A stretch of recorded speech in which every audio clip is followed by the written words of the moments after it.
Bon, voilà. Ce que je vais vous présenter, c'est un choix personnel de quelques images. Voilà, ça fonctionne. Donc, un choix personnel de quelques images qui ont marqué l'astronomie, mais aussi qui ont marqué le public et qui ont, à l'occasion, changé notre perception, la façon dont on se perçoit dans le cosmos. Je commence avec une image qui est devenue maintenant célèbre, une image iconique obtenue par le télescope spatial Hubble en 1995. C'est une structure ici dans laquelle on voit un nuage de gaz dans la nébuleuse de l'Aigle. Pour la petite histoire, le télescope spatial Hubble, c'est le premier grand observatoire dans l'espace. C'est un projet qui avait été imaginé après la Deuxième Guerre mondiale. À partir du moment où on a les V2 et puis qu'on commence à imaginer qu'on puisse aller dans l'espace, donc l'idée d'un télescope dans l'espace avait germé.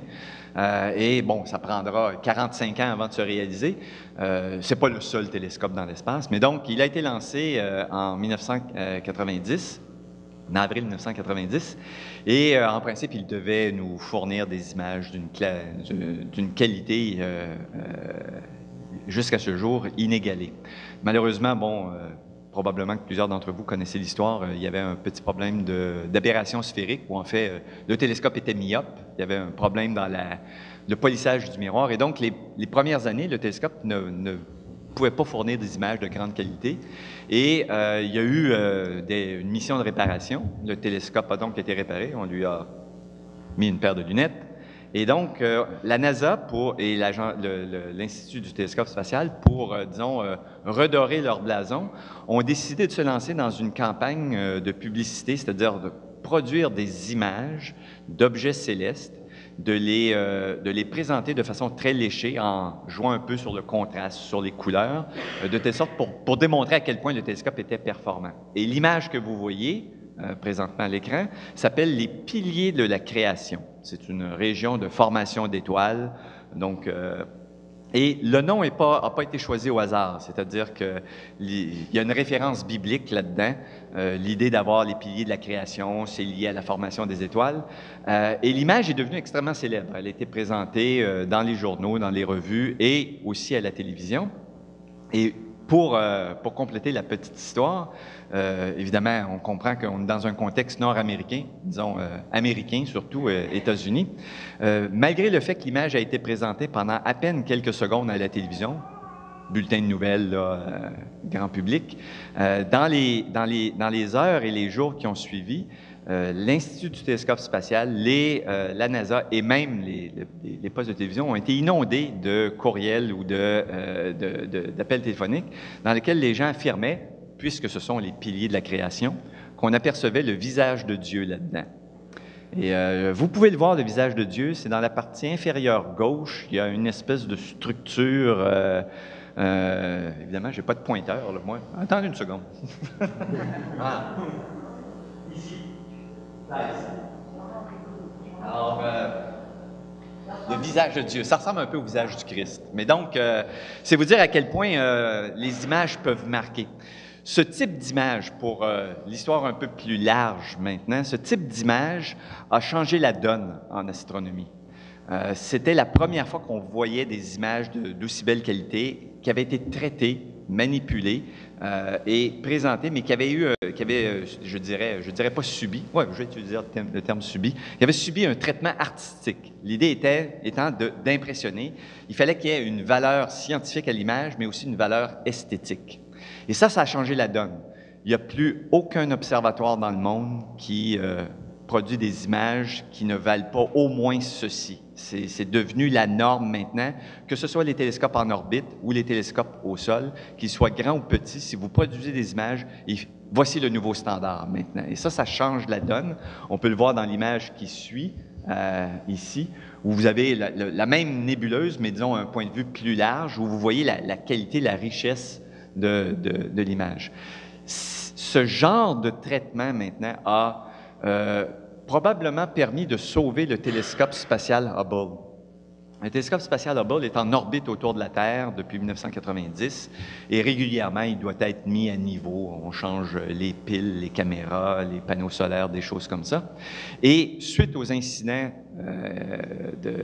aux accidents de la navette spatiale, ben, on avait éventuellement décidé de ne plus faire de mission de réparation au télescope spatial Hubble, uniquement faire la navette vers la Station spatiale internationale. C'est la pression du public qui a forcé la NASA à au moins accomplir une autre mission de réparation du télescope spatial, parce que le télescope spatial Hubble était devenu un trésor national à cause de ces images que vous pouvez voir. Alors, c'est vous dire à quel point parfois là, il y a des développements insoupçonnés. Maintenant, l'idée des images astronomiques qui changent notre perception n'est pas nouvelle. Je vous en présente une ici, qui n'est pas une photographie, qui est une gravure. C'est une gravure. Je n'ai pas besoin de vous présenter l'image, c'est la Lune, évidemment. Tout le monde a reconnu la Lune. C'est une image qui date du début du 17e siècle. Elle est de la main de Galilée.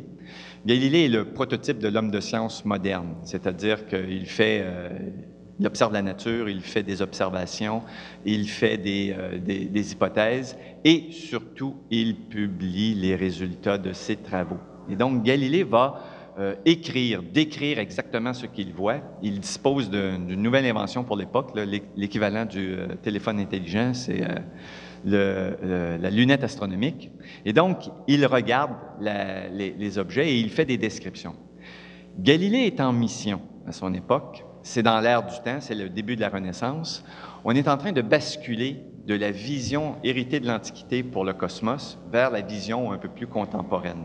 Et pour faire ça, il doit démontrer qu'Aristote, qui est à l'origine du modèle classique dans lequel la Terre est au centre du cosmos et tous les objets tournent autour, il doit démontrer qu'Aristote s'est trompé. Dans la vision d'Aristote, la Terre est au centre du cosmos. Elle est fabriquée avec les fameux 4 éléments de l'Antiquité, l'air, la terre, l'eau et le feu. La Terre est imparfaite, corruptible. La nature naît, vit et meurt. Et le ciel, le cosmos, lui, est parfait, fabriqué d'un 5e élément parfait, la quintessence. La Lune, le Soleil et les planètes sont des sphères parfaitement rondes, parfaitement lisses, tournent autour de la Terre sur des orbites parfaitement circulaires. C'est donc un monde de perfection. Ça a été repris sans grande difficulté par l'Église, la chrétienté, n'est-ce pas? Alors, avec le paradis au ciel. Et imaginez où est-ce qu'on avait mis l'enfer. Hein? Si la Terre est imparfaite, l'enfer est au centre de la Terre. C'est l'endroit le plus imparfait qu'il puisse y avoir. Et donc, Galilée veut montrer que cette vision du cosmos n'est pas correcte. Et donc, il va observer le ciel avec sa lunette astronomique et il va décrire ce qu'il voit. Et c'est un bon artiste, c'est un bon dessinateur. Il va produire des gravures. La gravure que vous voyez a été publiée dans un ouvrage qui s'appelle « Le Messager céleste », Sidereus Nuncius, paru en 1610. Un ouvrage qui a été écrit en italien, pas en latin, ce qui est aussi assez révolutionnaire pour l'époque. L'idée de Galilée, c'est que tout le monde puisse le lire, ou à défaut de voir les images, si vous ne pouvez pas lire. Et c'est considéré encore aujourd'hui comme l'ouvrage scientifique le plus important de tout le 17e siècle. Ça supplante la théorie de la gravitation universelle de Newton qui va paraître 70 ans plus tard. L'ouvrage de Galilée, là, c'est celui qui change tout, essentiellement. Et ce que vous voyez, c'est une image de la Lune, mais elle est grossièrement exagérée. Vous remarquerez, là, avec une photographie, disons, plus moderne de la Lune, qu'il y a des défauts. Les défauts tiennent à 3 raisons. Le premier, c'est que Galilée, c'est le premier explorateur de la Lune. Ce sont les premiers balbutiements de l'astronomie contemporaine. Et donc, avant Neil Armstrong, c'est Galilée qui explore la Lune. La deuxième raison, c'est que Galilée est en mission. Il doit démontrer qu'Aristote s'est trompé. Et en regardant la Lune, ce qu'il voit, c'est que la Lune n'est pas parfaite. Ce n'est pas une sphère parfaitement lisse. Il y a des cratères, il y a des trous. On imagine qu'il y a des mers sur la Lune, d'où le nom de certaines structures plates et grises. Et donc, Galilée va volontairement exagérer certaines des caractéristiques pour justement convaincre son lecteur, convaincre son public. Et la troisième raison, c'est parce que lui-même, il est impressionné. Galilée, il y a un vecteur d'émotion là-dedans. Galilée regarde ça, puis j'essaie d'imaginer que dans sa tête, il a dû se dire « Wow, je ne pensais pas que ça serait aussi facile que ça de démontrer qu'Aristote s'était trompé. » Le premier objet qu'il regarde, déjà montre que le ciel n'est pas aussi parfait. Il va poursuivre ses observations, il va faire exactement la même chose avec le Soleil, il va faire la même chose avec la planète Jupiter. Et à terme, on va remplacer la conception classique, héritée de l'Antiquité du cosmos, avec la Terre au centre et les objets qui tournent tous autour de la Terre, par la version plus moderne du système solaire, du cosmos à l'époque, mais du système solaire, donc un modèle héliocentrique. Ce n'est pas une représentation exacte là, de la réalité, mais c'est quand même assez bon. Donc, le Soleil là-dedans est au centre. On voit Mercure et Vénus qui tournent près du Soleil. Ensuite, il y a la Terre, la Lune qui tourne autour de la Terre. C'est le seul objet qui tourne autour de la Terre. Et ultimement, ensuite, Mars, Jupiter, Saturne, et puis les étoiles lointaines. Cette image que Galilée cette gravure que Galilée a faite, c'est elle qui a permis de changer la perception qu'on a de notre place dans le cosmos. L'idée avait déjà été amorcée par Copernic 50, 60 ans auparavant. L'idée était dans l'air du temps, mais c'est l'image de la Lune que Galilée a faite qui va changer les choses. Et vous allez me dire, oui, ça change la perception qu'on a de la place qu'on a dans le cosmos, mais ça change plus que ça, parce que c'est l'amorce de toutes les révolutions. La représentation du cosmos que l'on avait hérité de l'Antiquité, elle était calquée sur le modèle de la société, avec un roi ou un empereur qui était au sommet, la Terre, dans ce cas-ci, au centre du cosmos. Dans ce modèle que Galilée modifie, dans lequel la Terre devient une planète ordinaire comme toutes les autres, il y a une forme de démocratisation qui apparaît. Et je ne dis pas que Galilée est à l'origine de toutes les révolutions, particulièrement en Europe, mais très certainement, l'idée est apparue que les choses pouvaient changer. Et donc, voilà une image qui a changé quelque chose. On fait un saut de 350 ans dans le futur. À l'époque où Galilée publie son image de la Lune, lui et ses contemporains se posent déjà la question, puisque l'on peut observer le cosmos avec des instruments astronomiques, on regarde Jupiter, ou on regarde Mars, ou on regarde la Lune. La question c'est, de quoi avons-nous l'air si on était dans le cosmos? À quoi ressemble la Terre vue du cosmos? Ça va prendre 350 ans avant d'avoir la réponse. La réponse va venir avec, entre autres, cette image que vous pouvez voir ici, qui en fait est une image assez banale, telle que vous la voyez ici. C'est une image qui a été obtenue par les astronautes de la mission Apollo 8. En 1968, en décembre 68, la NASA a envoyé 3 astronautes faire le tour de la Lune. La mission est simple, on va aller faire le tour de la Lune et revenir vivants. C'est à peu près ça l'objectif de la mission. Lors du voyage, les astronautes vont donc passer derrière la Lune par rapport à la Terre, et donc on perd la communication avec les astronautes pendant quelques dizaines de minutes, le temps que la cabine fasse le tour. Les astronautes, eux, évidemment, ils ont du travail à faire. Ils doivent photographier la surface de la Lune pour préparer les éventuelles missions, les atterrissages sur la Lune qui vont venir quelques mois plus tard. Mais lorsqu'ils complètent leur passage derrière la Lune, de leur point de vue à eux, soudainement, ils reprennent contact avec la Terre parce qu'ils voient la Terre émerger au-dessus de l'horizon lunaire. Et vous voyez l'image qui est présentée, elle est en noir et blanc, parce que les caméras qu'on utilisait, c'était des caméras en noir et blanc pour photographier la surface de la Lune. Je ne l'ai pas utilisé ici, là, mais on peut trouver sur YouTube et enfin un peu partout, on peut trouver la séquence enregistrée des conversations entre les astronautes et avec les ingénieurs au sol au moment où ils découvrent la Terre se lever au-dessus de la Lune. L'excitation est à son comble. Et donc, ils vont changer le plan de match. On oublie la Lune et on photographie la Terre. Et donc, l'idée, c'est d'avoir un cliché de la Terre au-dessus de la Lune avec un film couleur. Trouver le film couleur dans la cabine, changer le film couleur, le rouleau de film, en état d'apesanteur, mais ça marche. On obtient cette image ici. Voici la Terre en couleur au-dessus de la Lune. Voici de quoi nous avons l'air dans l'espace. 350 ans après la question de Galilée, c'est à ça qu'on ressemble. Dans l'histoire de l'humanité, c'est la première fois qu'on se perçoit comme une planète dans le cosmos. L'image que vous voyez là, encore une fois, est un peu banale. Elle a été retraitée pour produire cette image qui est désormais devenue iconique, elle aussi. Tout le monde a vu cette image. Les gens de ma génération, évidemment, là, ceux qui ont les cheveux blonds pâles, là, se souviennent d'une époque où on n'avait jamais vu ça. Et ensuite, où on voit ça. Et on est tous impressionnés. Et cette image date de la fin 1968. C'est le début du Flower Power, c'est le début des mouvements écologistes. Et cette image va être reprise par les mouvements écologistes pour justement faire la promotion de la protection de l'environnement. Parce que, voyez, on est tous là-dessus. Voici la Terre, voici l'environnement fragile, voici à quel point c'est petit dans le cosmos. Alors voilà une image aussi qui va changer la perception que l'on a de notre place dans le cosmos. Je vous présente une autre image ici, qui est une autre image obtenue par le télescope spatial Hubble.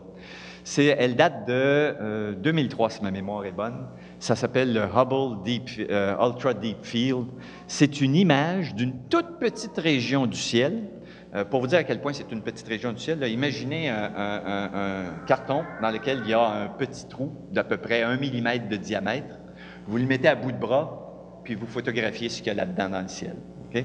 C'est une image dans laquelle on a utilisé le télescope spatial pour accumuler l'équivalent de 1 million de secondes de temps de pause. Donc, on a visé une région du ciel où on ne voit rien. Puis pendant 1 million de secondes, on accumule des photons. On a fait plusieurs pauses, là, mais l'équivalent, ça correspond à 1 million de photons. Et voici ce qu'on voit, des galaxies. Le ciel est rempli de galaxies.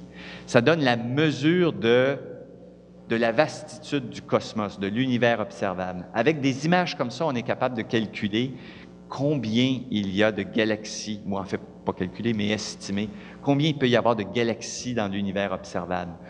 Les nombres qui circulent depuis quelques années, c'est entre 1000 et 2000 milliards de galaxies dans l'univers. Chacun des petits points que vous voyez là-dessus, ou à peu près, presque tous les petits points, ce sont des galaxies.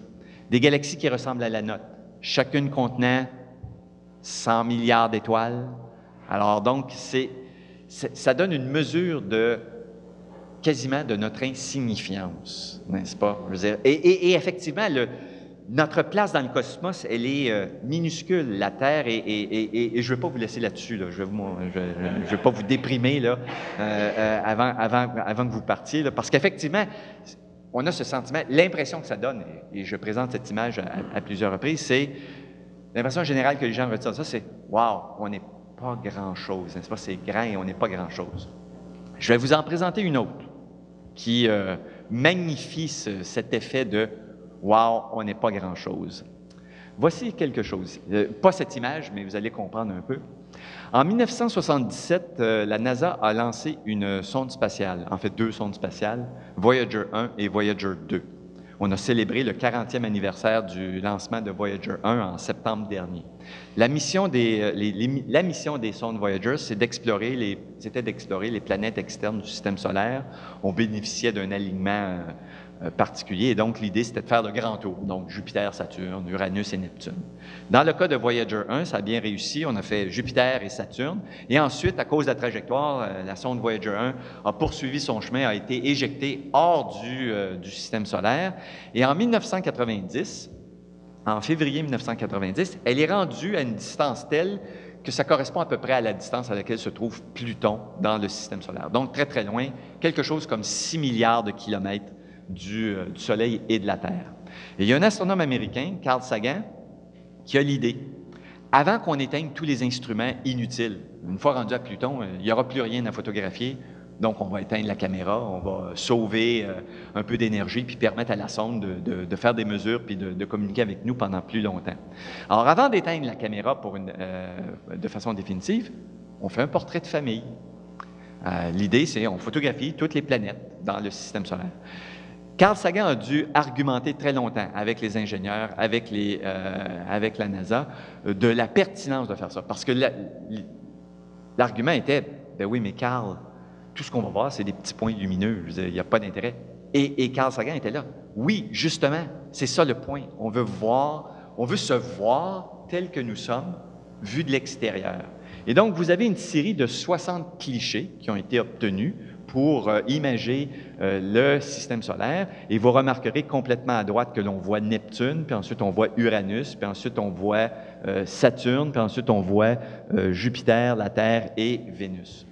Je vais faire un agrandissement de l'image de la Terre. Voici ce que ça donne. La petite tache claire dans la bande, là, disons centre droit à peu près, là, c'est nous. Dans le champ de la caméra, on occupe moins de 1 pixel. Souriez parce qu'on est tous là. Okay? On est tous là-dessus, c'est une vraie photographie. Voici la Terre telle qu'elle apparaît vue de loin dans le cosmos. Carl Sagan a utilisé cette image pour écrire un ouvrage qui s'appelle Pale Blue Dot, le petit point bleu pâle.